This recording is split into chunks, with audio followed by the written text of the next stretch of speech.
will say I think it's possible that he can. How about that? How about that for walking the fence? I think when you look at Tua this year, it's a guy who was, up until the last couple weeks, was at the top of the MVP conversation. The questions coming into the season were, can he even be the guy in Miami? Tua has proven that he can be more than the guy. He can be a franchise guy for you. He can win big games. I was there when he threw 6 touchdowns in Baltimore. You've watched him be at the forefront of this explosive offense. So to me, I can't wrap my head around why someone named Mad Dog would doubt that Tua has the capabilities. Is it going to be easy? No. Would I want to bet my house on Tua going deep into the playoffs? No. I would bet Stephen A's palatial estate. I would. But I don't think you can look at this season. Anything is possible with these teams. I really do think that. You can look at the Bills, you can look at the Bengals, and say all these teams have a shot. And I don't think you can count out the Dolphins. I think as long as Tyreek Hill remains healthy, and right now his ankle is an issue, I think Tyreek being healthy is really the key.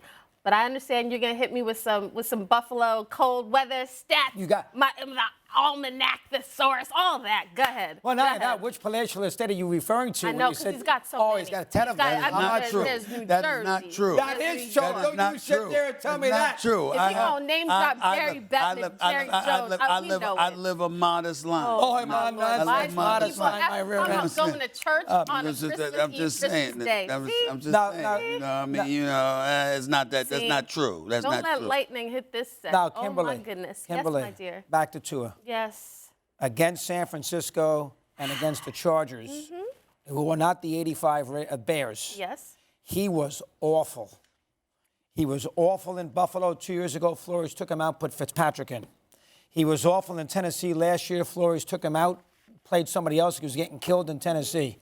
His explosions this year, from an offensive standpoint, Houston, Chicago, the Lions, albeit fourth quarter against the Ravens.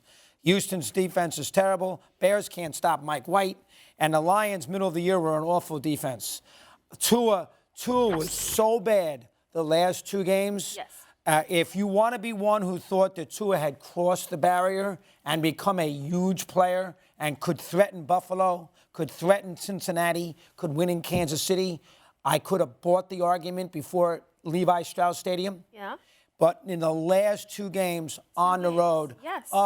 Kimberley. It's terrible. Kimberley. I mean, he couldn't break a pane of glass on Sunday night. I hear you. I can't take him now. I can't. So 2 games. But against good defense, against good teams. I hear you. But when we look at all of these good quarterbacks, I said this last segment, they all have had terrible games this year. I was there when Patrick Mahomes lost to the Colts in Indy. Like, you've watched Josh Allen lose games where he shouldn't have lost. Joe Burrow, like, all of these good quarterbacks have some eggs on their on their ledger. Like that they have some zeros. Like, that's the reality of it. But I just don't see how you guys can sit up here and use 2 games to completely upend everything we've seen from Tua this year.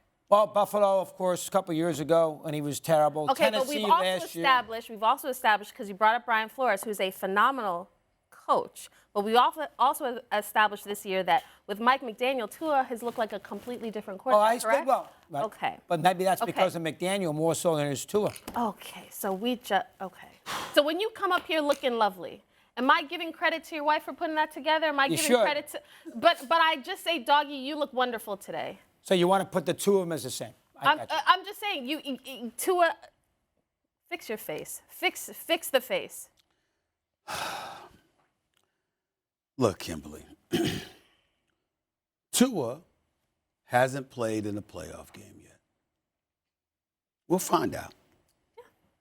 But the point is when you look at his miniature status physically, when you see what happened against him, what happened to him against Cincinnati, and thank God he's okay.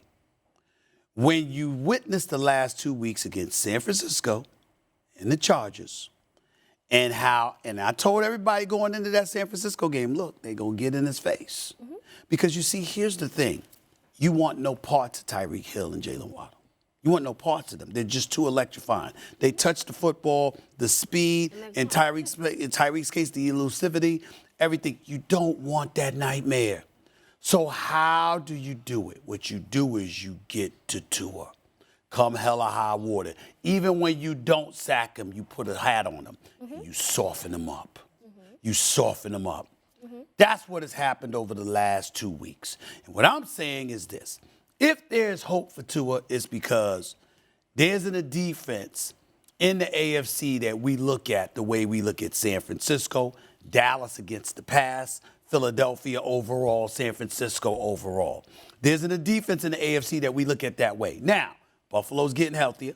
We got to pay attention to that because that could be problematic for them. Cincinnati, there's no slouches. We already saw what they did to him. They almost ended his damn career for crying out loud. Okay, so we got to pay attention to that. Of course, Patrick Mahomes, I would love to see that matchup, Kansas City against Miami, because I want to see Tyreek Hill answering the call against Kansas City after he went and committed blasphemy by talking about Tua compared to Patrick Mahomes. Okay, so it does get interesting.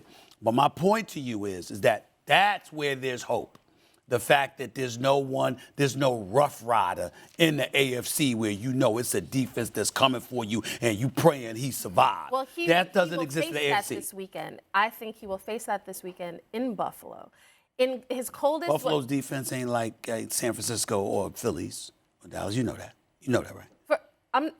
They are a very good defense. They cool. They cool. They cool. They ain't getting to you like them brothers get you. They ain't hunting like that. Here's the thing. This is a very critical game for Tua because if the Dolphins believe that he is the guy and he's shown he can be, you need to go into Orchard Park. You need to go in, and you've been 0-4 in your coldest games in your career. Like, you need to go in there when it's your first freezing game and actually throw some touchdown passes. Thanks for watching ESPN on YouTube. For live streaming, sports, and premium content, subscribe to ESPN+.